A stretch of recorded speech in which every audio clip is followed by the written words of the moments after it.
14h, 16h, Brigitte Lahaie, Sud Radio.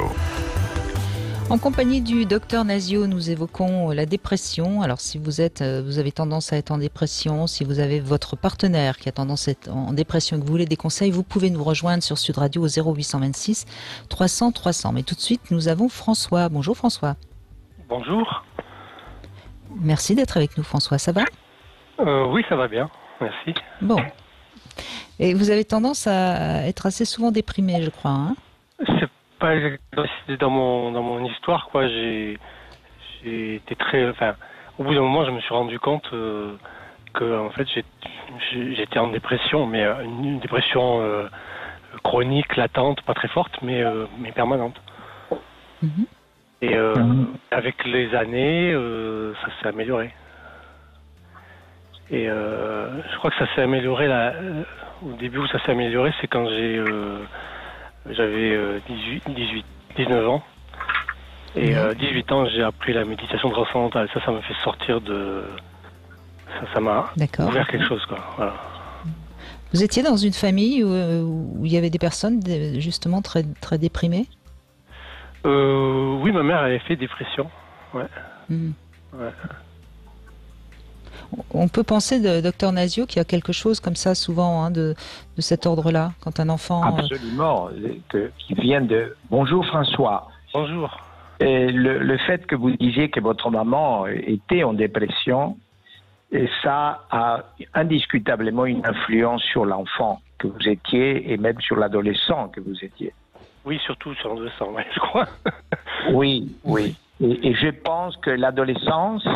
C'est un âge, c'est une période de la vie qui est très fragile. C'est, je dirais, de toutes les périodes de la vie, c'est le plus fragile parce que l'être n'est pas encore, il a cessé d'être enfant, il n'est pas encore adulte. Donc c'est un moment de grande fragilité et souvent, absolument, s'installent des dépressions.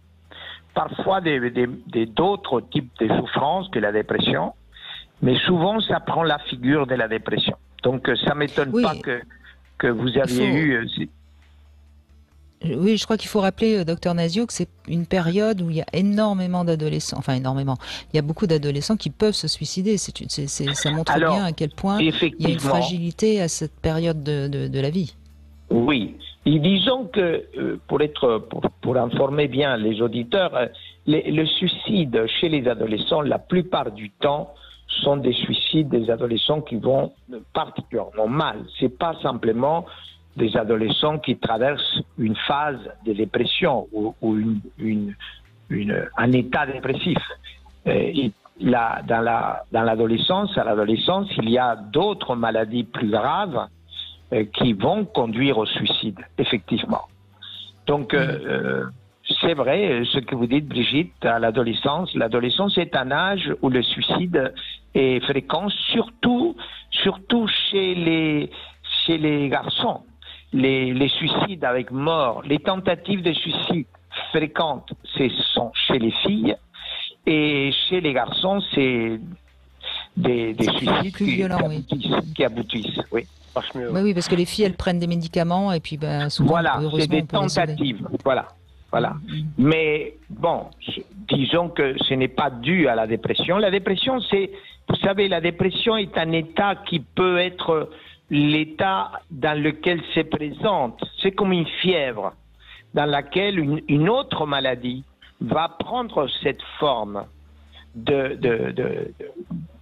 une autre maladie comme des maladies plus graves, comme des maladies des troubles mentaux, peuvent prendre la forme de la dépression. La dépression est une figure d'apparence. C'est quelque chose avec laquelle se présente une autre maladie. Je parle surtout dans l'adolescence.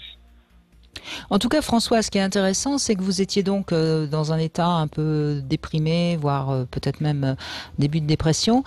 Il y avait du vide à l'intérieur de vous et la méditation a rempli ce vide. J'ai l'impression qu'il y a quelque chose comme ça qui vous a permis de vous recentrer de l'intérieur et je trouve ça très intéressant, moi, comme démarche.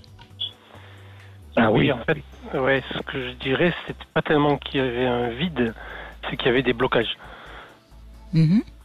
Et que la Vous méditation aviez a goût à créé des- rien, vous saviez pas vers quoi aller, Voilà, c'était tout à fait. fermé.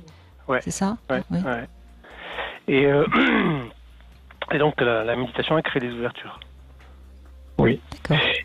Mais François qui- dit aussi, en commençant son témoignage, il a dit que il a toujours une dépression chronique. Ça veut dire que J'ai eu pendant ça, des années. Oui. ça a duré, ça dure encore. Oui, ça a duré, On oui. peut dire qu'aujourd'hui même, vous pouvez vous dire, j'ai une dépression chronique parce que ça dure depuis longtemps. Alors, ça, j'aurais pu le dire il y a encore quelques années. Mhm.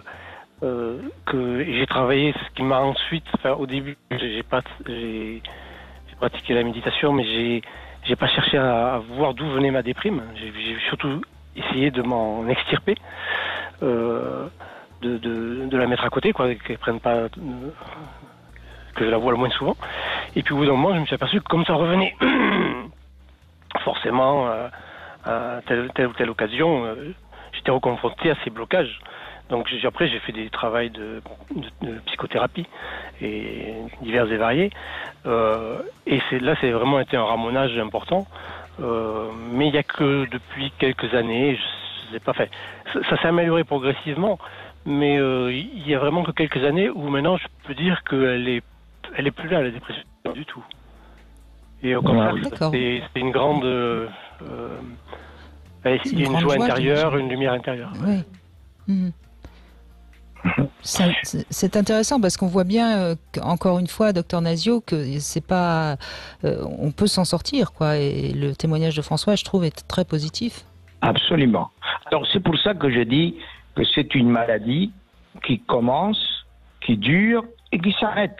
Et qu'il faut que la moitié de la population de patients qui ont subi une dépression, ce n'est qu'une seule fois. Ça s'appelle un épisode majeur dans la vie d'une personne. Heureusement, il n'y a que le 50% des personnes qui se sont déprimées qui ont un seul épisode dans leur vie. Et puis, il y a l'autre 50%, vous me direz peut-être que c'est beaucoup, mais c'est ainsi, que peuvent avoir plus d'un épisode, il peut y avoir 2, voire 3 épisodes dépressifs dans la vie d'un patient. Et là, effectivement, on a une tendance à la dépression chronique. Et c'est vrai que la dépression est une maladie qui tend à se chroniciser facilement. Il tend à rester... Sauf quand on se prend bien en main comme l'a fait François. Oui, absolument. Moi, je trouve que François, je vous remercie François parce que c'est un beau témoignage le vôtre. D'abord, vous nous apprenez que ça a commencé très tôt. Vous nous apprenez que votre maman était déjà déprimée. Vous nous apprenez aussi que vous avez réussi avec la psychothérapie, avec un effort, parce que ça aussi c'est important, l'effort du patient lui-même. Vous avez réussi à vous débarrasser de cette souffrance, absolument. Oui, et je vous remercie. Oui, allez-y François. Oui, je rajoutais une chose, c'est que c'est peut-être comme une maladie de maturation en fait de la personne, parce que on est en général tourné vers l'extérieur, et donc tant que à l'extérieur ça répond et que ça anime quelque chose en nous, on n'est pas déprimé. Mais si un jour tout ce qui est extérieur s'arrête et s'inverse et devient négatif, ressent négatif, à ce moment-là, forcément il y a dépression. Donc ce qui nous conduit à revenir vers l'intérieur et à trouver qu'en fait que finalement le bonheur c'est une condition intérieure, c'est pas une condition extérieure. C'est joliment dit François, et c'est tellement juste. Il faut être pour soi le centre du monde, et c'est ensuite évidemment qu'on peut être très bien relié aux autres, mais il ne faut pas attendre tout des autres, parce que sinon en effet on peut rester longtemps déprimé. Merci de ce beau témoignage pour commencer cette émission, François. Allez, on se quitte un court instant et on retrouve Christophe Médici pour notre Sexy News dans un instant. 14h, 16h, Brigitte Lahaie, Sud Radio.